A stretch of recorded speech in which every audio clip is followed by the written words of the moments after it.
It's that spooky month again. Let's see what kind of system we're building out in this month's Budget Build Monthly episode.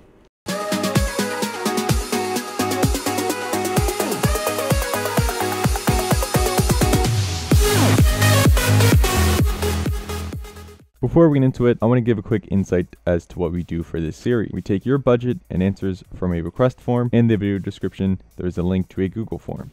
It slowly gets updated every so often. With this information, we try to build the best computer we can to fit your means. Unless there are budget constraints, we spec out systems on AMD and Intel, both using their DDR4 and DDR5 Gen platforms. Once the build lists are complete, we compare each build using online benchmarks and list out the pros and cons between the top builds from the benchmarks. Using those, then we can determine what build is the best for your use case. But we can't do any of that without your input. Speaking of the Google form, let's see how you fill it out. Just in case you forgot or you're new to the channel, here's how we fill out the budget builds request form. Now, budget builds do not include taxes, fees, or Windows keys unless stated otherwise. We do not collect your Google information. Just don't worry about that. You don't have to sign in. Budgets are in USD. Now you can select your type of system, whether you want gaming, working, or a combination of the two. Form factor preferences. This will determine what case we go with. So if you go for a Mini ITX, then we'll go with a Mini ITX case. Or if you go for ATX, then we'll go for at least an ATX case. Now you can let us know down in the comments at the end of this if you want a Mini ITX board within full ATX case, but we'll get there when we get there.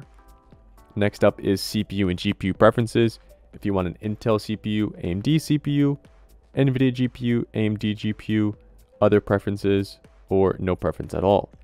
Now here's your area of focus. Now these are in hierarchical format. So if you want us to focus on your CPU first, I would put focus first here, and then second, third, all the way to focus last. So if we have any money left over in your budget, or we can shift things around, we'll start in this order and work our way to the end. Now, if you don't care about anything like your case or your power supply or things like that, or your memory, you can either put these at the end or just say focus last, and we'll move on from there. Now, if you already purchased or own any system components you want to use in this next system, just put them in the format of, let's say, storage, 500 gigabyte, and then if it's an M.2 SSD, a SATA SSD, whatever it is, there's no sense in buying two cases or a double power supply if you already have it. Now, any peripherals you want, a mouse, keyboard, a monitor, headset, or pretty much anything you want, just put here in this other category or just select it and we'll add it into the build. Now, any other request you can put here, like if you want RGB, no RGB, again, any other request, just put in this bottom here. Quick disclaimer, prices will vary if any sales are going on or stock changes at the time of recording. Because of this, we tried to get the budget builds as close or slightly over the stated budget. Unless asked, we are not including taxes, shipping costs, OS keys, or peripherals in the final cost from the budget. Let's check out this month's budget builds request form. This user has a budget of $1,200 USD, wants a combination working gaming system, has a form factor preference of Mini ITX, has no CPU or GPU preferences, wants us to focus first on their CPU, then their graphics card, then memory, then motherboard, and so forth. Needs a minimum of 2 M.2 SSDs. Now the user did not specify what size or what kind, but we'll make sure that they get at least 2 M.2 SSDs. We also need to make sure that the motherboard supports 2 M.2 slots, but we'll get to that when we get there. No peripherals and no RGB. So what we're going to do is we're going to build out a template for this Mini ITX build. Then we'll build out some systems, compare them to each other. Then we'll check out some Micro Center bundle deals, see if there's anything we can get on the used market, and then finalize that build out. Alright, here's the template we built out. Most of these are just placeholders, but we'll start with the storage. The user requested 2 SSDs, specifically 2 M.2 SSDs. So we made sure that we just picked 2 Kingston NV2 drives. These are PCIe 4.0x4. So these are, pretty good M.2 SSDs for the speed and the size. We may or may not upgrade these later on, but they're just something to put for our storage right now. For the case, we just picked a placeholder of the GameMax Spark Mini. It's a Mini ITX desktop case. And then for our power supply, we picked the Corsair RM750E. It's an 80 plus gold fully modular ATX power supply from Corsair. This is more of a power supply we're just going to use across our builds. If we need to upgrade it, we will, but I'm not too sure we're going to go over that 750 watts of usage.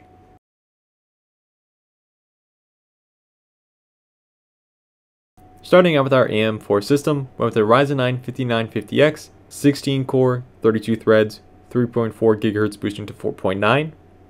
For our CPU cooler, we went with the Arctic Liquid Freezer 3.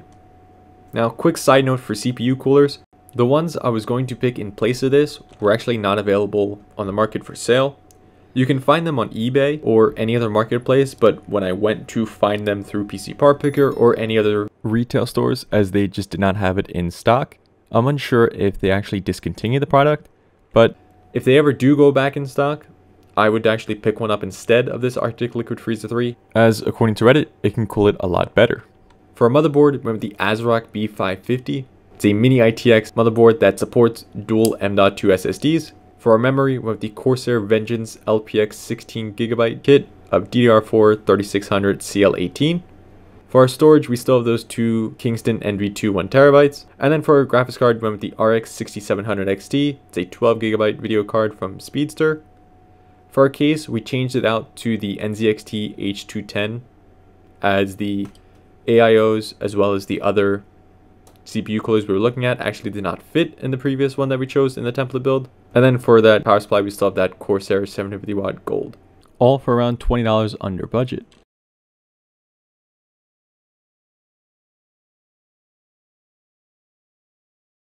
Moving on to our Intel DDR4 build. Went with the i9-12900K. It's a 16 core, 24 thread, 3.2 GHz boosting to 5.2. We have that same Arctic Liquid Freezer 3. Once again, about the CPU cooler, I would actually get the ones on screen rather than that one.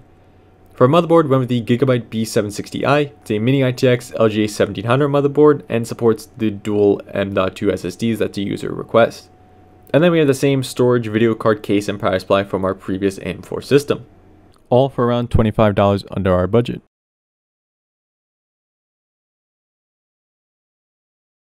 Moving on to our Intel DDR5 build, we had that same i9-12900K. Same story still goes with those CPU coolers. I'd rather get the ones on screen here than the Arctic Liquid Freezer 3. For motherboard, we have the RG Strix Z690. Still supports dual M.2 SSDs, has Wi-Fi, pretty much everything you need. For our memory, we have the G-Skill Flare X5. It's a 32GB kit of DDR5 6000 CL32. And then we still have the same storage, video card case, and power supply from before. All for around $11 over our budget.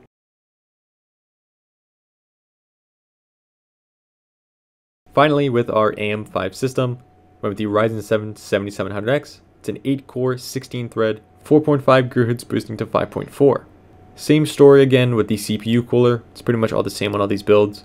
For motherboard, we have the ASRock A620i. Again, Mini ITX motherboard, dual M.2 SSDs, has Wi-Fi. And then for our RAM, we have the G-Skill Flare X5, same DDR5 6000 CL32 memory from our Intel DDR5 build. For our storage, we upgraded to the Crucial P3 Plus. It is a 2TB PCIe 4.0x4 SSD. And then we still have that same Kingston 1TB from before. Same video card, case, and power supply, ending out our budget builds. So now that we have all these systems built out, the only key differences will be the memory, motherboard, and the CPU. Now there are some differences in memory and storage, but we're just going to focus on our CPU and possibly motherboard.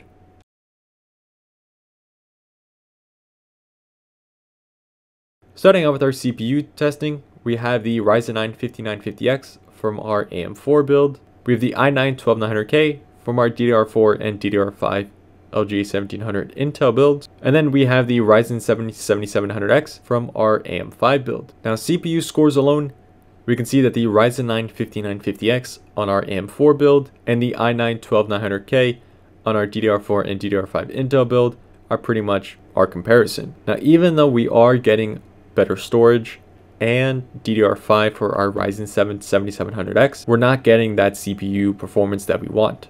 Now we still need to compare our CPUs in a gaming fashion, as the CPU mark scores here are just for more of workstation style than gaming.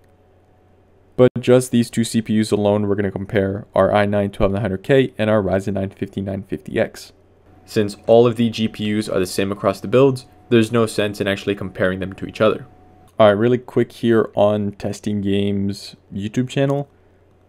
Both CPUs are running 32 gigabytes of RAM Now it's 32 gigabytes of DDR5 5200 versus DDR4 3800, but at least they're both running a 3080 with 10 gigabytes of VRAM and the same pretty much everything else when it comes to that. So let's see how they compare to each other and finalize this build out. Friendlies are hitting an objective in Delta Sector.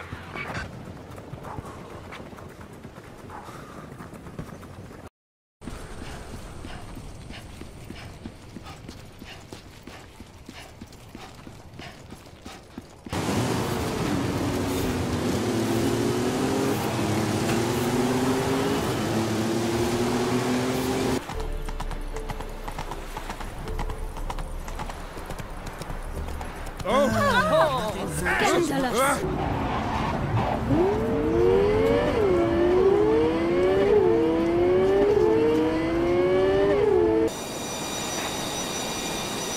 Squawk 1306 Boeing X-ray Golf Sierra. Boeing X-ray.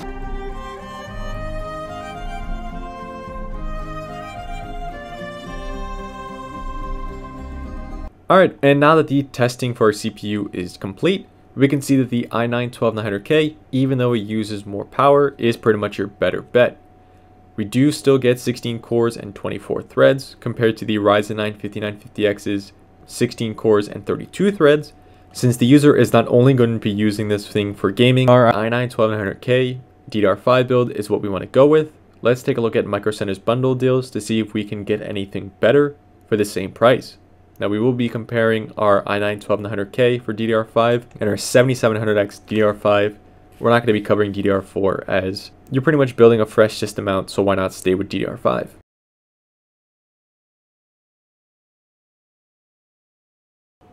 So here we are on Micro Center's website, going to be taking a look at some of these bundled deals. For our DDR5 Intel, we have $558, and AM5 we have $484. Now, all of these are just the CPU, the motherboard, and the RAM, pretty much what we can get in these combo bundle deals. Now the only issue I'm going to find using bundle deals will be the Micro ATX motherboards that we need. I don't know if we can add our own motherboard into this, but we're going to take a look at the AMD bundles. Alright, there are no AM4 bundles available, I guess. It looks like it's all AM5. I mean, that's actually perfectly fine. We can get this Ryzen 5 7600X 3D with this Asus TUF board with 32 gigabytes of DDR5 RAM, or we can get a Ryzen 7 9700X, this gigabyte board, and again 32 gigabytes of DDR5 RAM. Now we still have some money actually left in that budget. We have just shy of 60 bucks that we can actually put towards other stuff.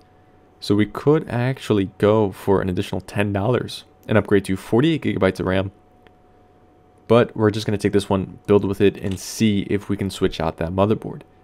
Now this will prevent us from moving on to any other bundle deals if we cannot switch this out for a specific motherboard instead. I'm going to see if we can get this ASRock A620i. I don't know if Micro Center is going to have it, but let's just check. Here we go, A620i. Alright, and unfortunately we cannot select our own motherboard with this bundle deal, which is kind of a shame, as the original motherboard that was selected with this was $160 USD with the whole bundle deal and discount, but we cannot get that bundle deal, which kind of makes no sense because it's 160 bucks with the motherboard on sale over the other one, with its MSRP is 180 bucks. So I don't understand that you can't choose a cheaper motherboard and still get that same bundle deal. So because of that, I guess we can't get any other motherboard. So here we are on Reddit. It says that a lot of people are also facing the same issue, that we can't switch out a motherboard for CPU bundles. And I know I've noticed this with the previous one I tried, but I mean, maybe you can return the motherboard for a discounted price. New corporate policy states that you won't be able to.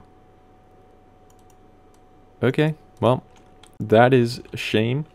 And it seems like we can't switch out motherboards for bundle deals, which again makes zero sense why you can't select a cheaper motherboard and keep the same bundle deals, but that kind of ruins this whole Micro Center bundle deal.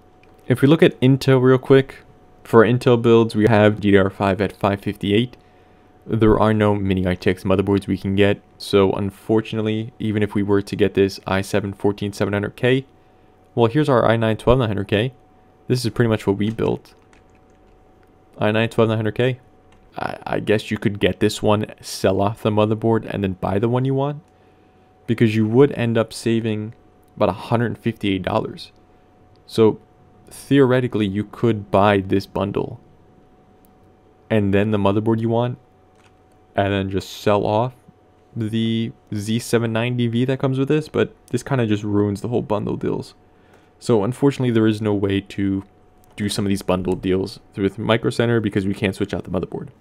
I guess that's it for Micro Center. And